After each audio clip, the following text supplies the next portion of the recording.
Tetapi disebut di situ, wa min ayati, daripada tanda-tanda kerajaannya. Apa dia Allah Ta'ala sebut? Iaitu, maksudnya, didatangkan kepada Talut ini, tabut. Tabut. Tabut ini ialah peti yang diturunkan oleh Allah kepada Nabi Adam alaihissalam. Peti. Peti ini terus diwarisi daripada Nabi Adam alaihissalam sampai kepada Nabi Yaqub alaihissalam. Kemudian hilang. Disimpan oleh malaikat. Tabut ini dengan dikembalikan balik kepada Bani Israel menimbulkan ketenangan dan keyakinan kepada Bani Israel bahawa kalau perang, confirm menang. Sebab apa? Sebab tabut ini disebut dalam tafsir, Nabi Musa AS simpan di dalam tabut ini kitab Taurat. Disimpan dalam tabut ini. Dan tabut ini bila dibawa dalam peperangan, tabut ini, pasti Bani Israel akan mencapai kemenangan.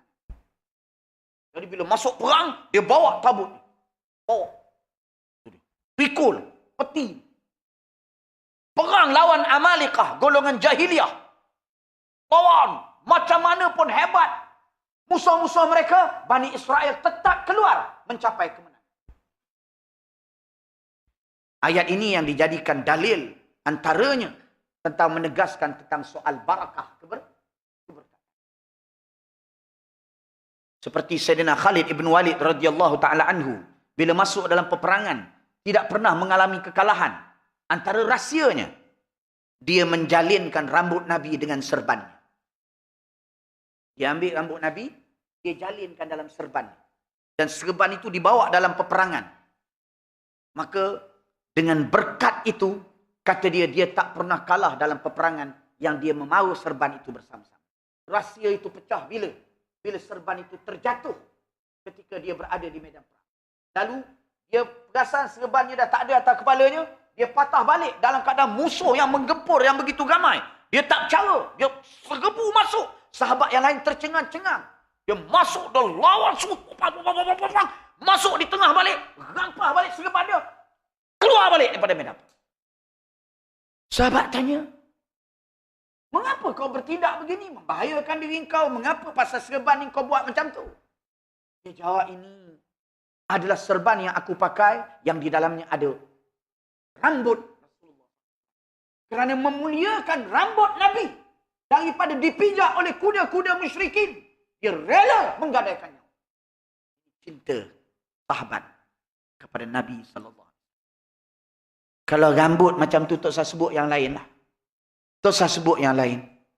Adab sahabat kepada Nabi dalam soal syariat. Bila diturunkan perintah. Supaya berhenti minum arak. Diharamkan minum arak. Sahabat ini, dia terima wahyu tu daripada Nabi. Insan yang dia cinta. Hari ni tuan-tuan terima pada saya. Tu tuan-tuan tak kisah saja. Tambah kalau ustaz tu merapu pula. Lagi tuan-tuan tak kisah. Sebab tu orang alim mesti jaga akhlak dan adab. Orang alim mesti lebih tinggi daripada ahli politik. Lebih tinggi lagi.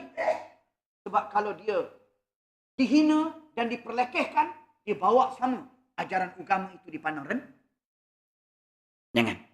Orang alim dia bukan macam orang lain. Dia kena jaga agamanya dengan jaga maruah dia. Dan menjaga adab manusia terhadapnya. Sebab tu tak boleh. Kalau nak maki-maki orang biasa, kita panggil kerana buat silap dalam daripada sudut contoh manajemen, dia tak ada kesan pada agama. Tapi kalau entah maki saya, maki Al-Fadhil Ustaz kita, apa entah ni susun tak kena ni cara ni? Entah ni apa? Menyebabkan orang tak menghormati apa yang dia sampaikan. Lepas tu dia pun buka. Qala Allah wa qala Rasul. Orang tengok sebelah mata. Sebab tu adab dengan orang alim seperti adab kepada Rasul sallallahu alaihi wasallam disebut di dalam tafsir.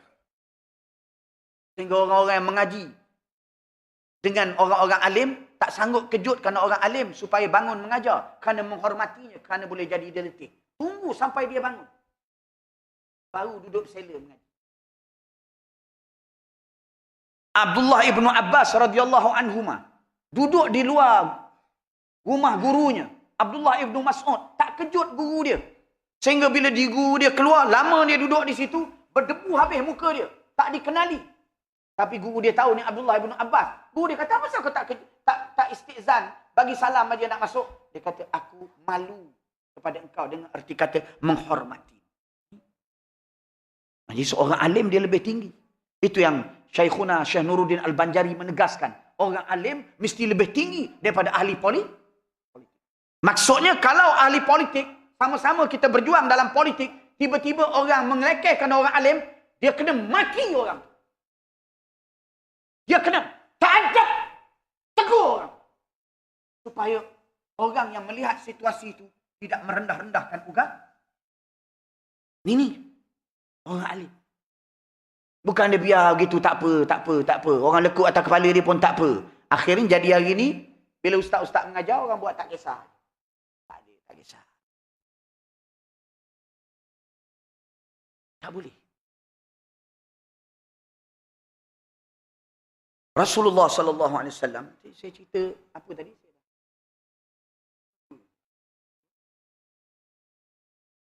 Sebelum saya masuk cerita tentang Abdullah bin Abbas, tentang orang alim contohnya.